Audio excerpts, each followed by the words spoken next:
Hello students, in previous video lecture we discussed about the history of chromosomal theory of inheritance.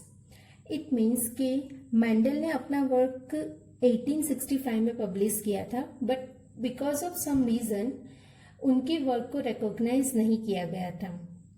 So in 1900 three scientists de Vries, Correns and Tschermak उन्होंने independently rediscover किया Mendel's के work को, right.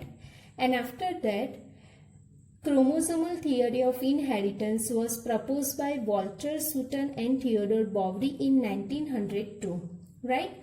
तो ये जो दो scientist थे उन्होंने क्रोमोसोमल थियोरी ऑफ इनहेरिटेंस दिया. Okay, so what is chromosomal theory of inheritance? So the behavior of chromosome was parallel to the behavior of genes. उन्होंने क्या किया कि मेंडल ने अपने वर्क में जीन्स, इट मीन्स के फैक्टर, उन्होंने उस टाइम वर्ड यूज किया था फैक्टर. तो उन्होंने जो लॉज ऑफ इनहेरिटेंस दिए थे वो जीन्स के हिसाब से दिए थे, इट मीन्स फैक्टर के हिसाब से दिए थे. तो वो जो जीन्स है वो पैरेलल बिहेवियर है उनका क्रोमोसोम से. इट मीन्स कि क्रोमोसोम और जीन्स ऑलमोस्ट सिमिलर बिहेवियर है. लाइक जीन्स पैर्स में प्रेजेंट होते हैं, उसी हिसाब से क्रोमोसोम भी पैर में प्रेजेंट होते हैं, राइट. सो उन्होंने क्या बताया कि the behaviour of chromosome was parallel to the behaviour of genes. Okay, और क्रोमोसोम पे ही जीन्स प्रेजेंट है तो जीन्स का जो बिहेवियर होगा ऑलमोस्ट सिमिलर होगा क्रोमोसोम का, राइट. सो सबसे पहले क्रोमोसोमल बिहेवियर समझने के लिए हमें सेल डिवीजन समझना जरूरी है. So chromosomal behaviour during cell division, तो सेल डिवीजन टू टाइप्स का होता है, माइटोसिस एंड मियोसिस. माइटोसिस में इक्विसनल डिवीजन होता है और मियोसिस में रिडक्शन डिवीजन होता है. उसमें जो क्रोमोसोम का नंबर होता है वो रिड्यूस होता है माइटोसिस में, राइट, सॉरी मियोसिस में. सो व्हाट इज माइटोसिस? माइटोसिस में सिंगल सेल जो होता है उनमें जितने भी क्रोमोसोम प्रेजेंट होते हैं उसका सिंथेसिस फेज में, मीन्स एस फेज में डीएनए रेप्लिकेशन होता है और डबल कॉपी बनती है और उसके बाद उनमें से 2 डॉटर सेल्स बनते हैं, right. So mitosis is a equational division और एकदम सिंपल होता है. इट मीन्स कि अगर ये सेल हैप्लॉइड होगा तो उनमें से जो डॉटर सेल बनेंगे वो हैप्लॉइड होंगे सेम उसकी तरह ही, और अगर ये सेल डिप्लॉइड होगा तो उसमें से जो 2 सेल बनेंगे डॉटर सेल वो डिप्लॉइड होंगे. तो it is a simple cell division process, equational division, mitosis. In meiosis reduction division, उसमें क्या होगा, सबसे पहले ये एक सिंगल सेल है, वो G1 फेज में है. जब वो सिंथेसिस फेज में जाएगा, एस फेज में जाएगा, डीएनए का रेप्लिकेशन होगा और डबल क्रोमोसोम बनेंगे, मीन्स डुप्लीकेट पैर बनेगी क्रोमोसोम की, राइट. आफ्टर दैट जब मियोसिस स्टार्ट होगा तो फर्स्ट जो मियोसिस फर्स्ट फेज में होगा उसमें उसके क्रोमोसोम सेग्रीगेट होंगे, राइट, क्रोमोसोम सेग्रीगेट हो गए. तो जब उनमें से जो 2 डॉटर सेल बनेगा उनमें यहाँ पे है total 4 number of chromosome, right. After the first phase of meiosis 2 daughter cells are form and each daughter cell have 2 number of chromosome. It means कि यहाँ पे डिवीजन हुआ, बट कैसा हुआ, रिडक्शन डिवीजन. यहाँ पे टोटल 4 नंबर ऑफ क्रोमोसोम थे. After meiosis यहाँ पे जो क्रोमोसोम का नंबर है वो 2 है, मीन्स रिड्यूस हो गया, राइट.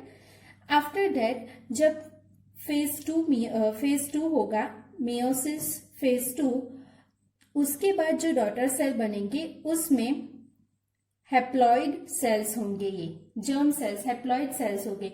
यहाँ पे जो 2 डॉटर सेल है वो 2n टाइप है. आफ्टर फेज 2 मियोसिस जो डॉटर सेल बनेंगे वो हैप्लॉइड होंगे, राइट, n टाइप होंगे.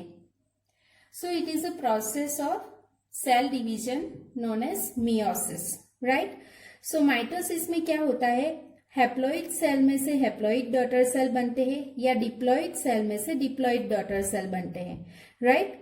But in case of meiosis diploid cell में से हैप्लॉइड डॉटर सेल बनते हैं, उसमें रिडक्टिव डिवीजन होता है, right. So now based on this cell division हम अंडरस्टैंड करेंगे the law of segregation. So how, तो मेंडल ने based on monohybrid cross theory gives the law of segregation. Based on monohybrid cross theory Mendel ने second law दिया था laws of inheritance का, law of segregation. So what is law of segregation? उन्होंने law of segregation में कहा था कि the alleles do not show any blending effect. It means कि पर्टिकुलर कोई एक कैरेक्टर के लिए दो अलील्स होते हैं, राइट। एक रिसेसिव होता है, दूसरा डोमिनेटिंग होता है।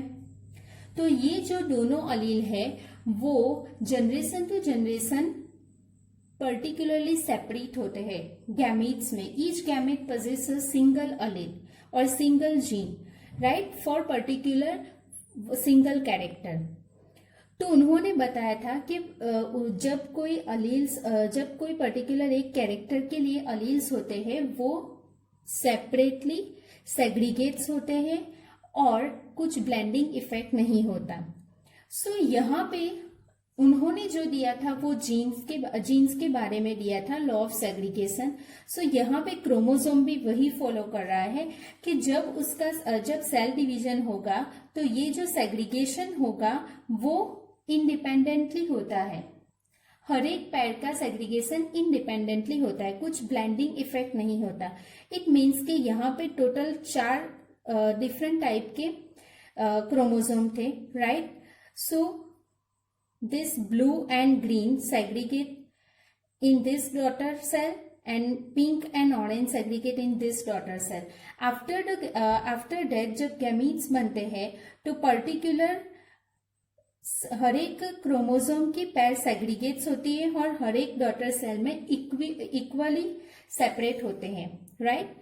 सो क्रोमोसोम भी वही लॉ फॉलो कर रहा है जो मेंडल ने जीन के बारे में दिया था, राइट।